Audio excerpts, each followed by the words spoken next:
Gusto mong laro? Okay. Take na lang tayo. Oo na yan, pasali naman. Sabi rin. Ay, saan ka ba dyan? Ay, naku. Ayan, bilisan mo na ni Julie. Maganda. Gawin natin. Gawin natin.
Ulit kayo, no?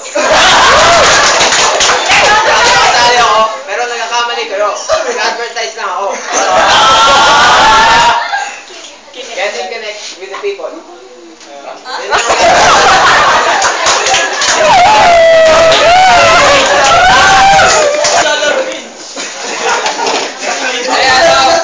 Yung explanation doon, bali dalawang scene, yung isa old style ng paglalaro, tapos sa kabila yung kinect nga, which is parang kinect yung dating. Parang ginagaya nila sa TV. So, ang target customer namin is yung mga teens na mahilig sa mga entertainment na games.